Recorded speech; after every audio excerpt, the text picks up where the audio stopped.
With the 2021-2022 NBA season coming up very soon, I decided now is as good of a time as any to start discussing every single team before the season starts. I decided it made the most sense to go in the order from the worst and best teams, kind of in my own predictions for this upcoming season. Right now I'm at the number 2 spot. Now the number 2 spot for this upcoming season, I do have the Brooklyn Nets, meaning I think the Brooklyn Nets will be the second best team in the NBA this upcoming season.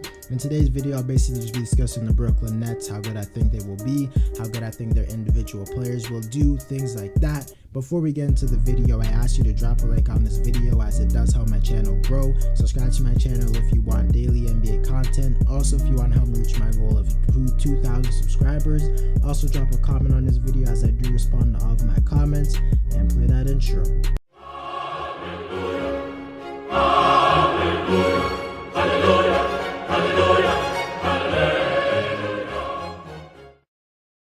But quickly before we get into the video, I gotta show you this really quickly.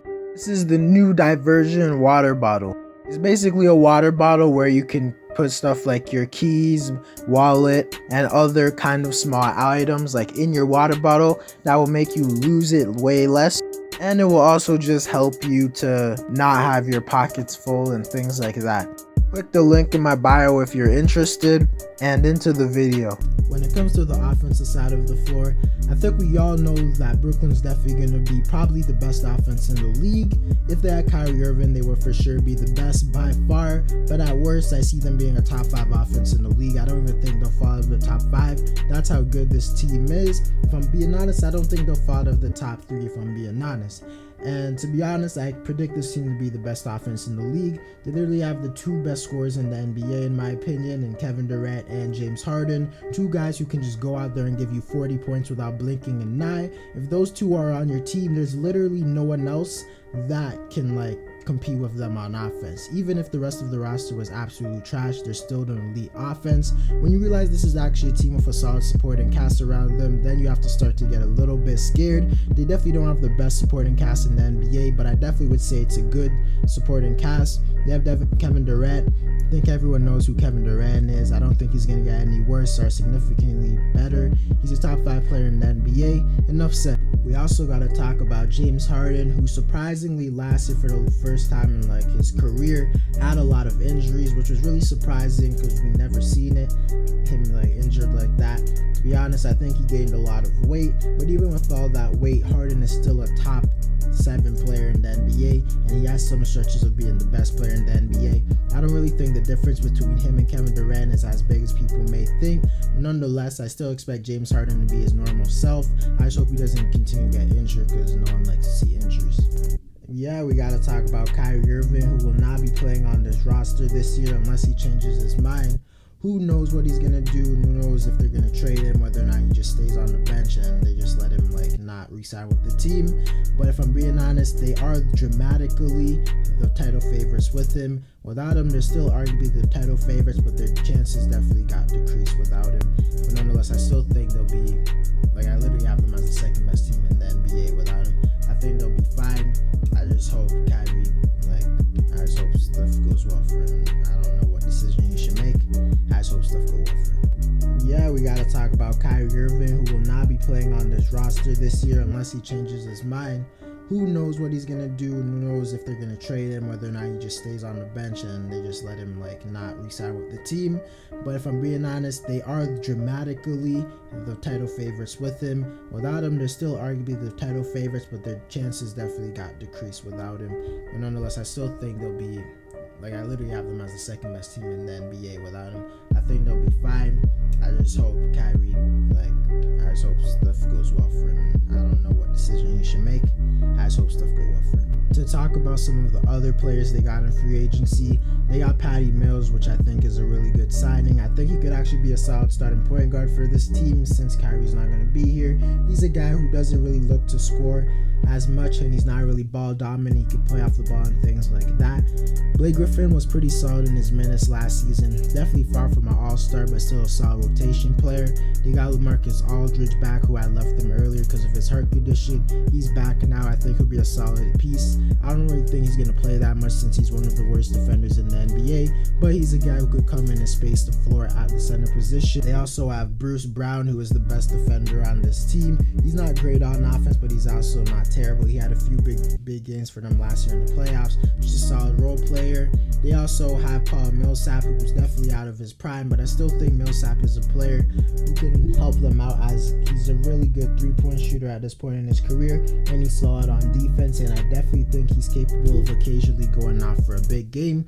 They have Joe Harris, who is one of the 10 best three-point shooters in the NBA. They also have Nicholas Claxton, who I think in the future could be one of the best defensive players in the league, but I don't think that will happen this year. But nonetheless, I think this is just a roster that has two of the best scorers in NBA history on it, combined with a bunch of solid shooters and just guys who could play the game of basketball. And I definitely think that is a good enough roster to be the best offense in the league. When it comes to the defensive side of the floor, I know there's a lot of people that think Brooklyn's just absolutely terrible on defense and things like that. I'm not going to come out here and say they're like one of the best defenses in the NBA, because if we're being honest, they probably won't even be above average on defense, but they're definitely far from being one of the worst defenses in the league, and they really showed that in the playoffs versus the Milwaukee Bucks, as they had multiple games of slowing down just their whole team. And yeah, they had multiple games where they're consistently getting dominated on, but when I saw this team in the postseason, they didn't look like one of the worst defenses in the league, which is what they were when they first got James Harden. And to be honest, I definitely think they improved defensively this offseason, and I think this is a team that can rank somewhere around the 15th to 20th ranking on defense. And I think that would be considered a huge win, because even though that's a slightly below average defense, when you're a team that's going to be as good on offense as the Brooklyn Nets are, you're still going to be one of the elite teams in the NBA, even with your below average defense. And this also isn't a team filled with a bunch of terrible defenders, as Kevin Durant's a pretty good defender, especially when he tries. Paul Millsap is a solid defender. Nicholas Claxton's a really good defender. Bruce Brown's a really good defender.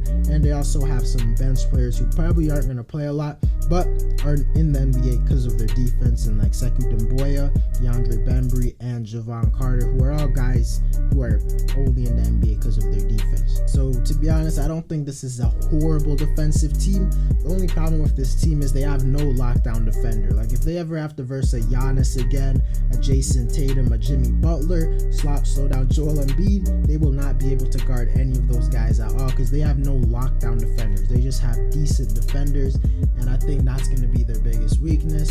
But I still think their offense is good enough to get the job done, but I still think they'll be a slightly below average offense in the NBA. To answer the question of why the Brooklyn Nets are ranked number 2 on my list, even though a lot of people think that they should probably be number 1, to be honest, it's mainly because of the Kyrie Irving situation. Kyrie was supposed to be on the Nets, and with him on the Nets, I definitely think they would be the number 1 team going into the season, but without him, it does make a huge difference. Obviously, the Nets are still very, very good. I'm not even mad at you if you think they're the title favorites, but I simply give the edge to the Lakers, and please don't bring a postseason. No one really cares about that, but Brooklyn definitely has a chance to win the championship. They're definitely my favorites to come out of the Eastern Conference if healthy, even though I don't really want to see that.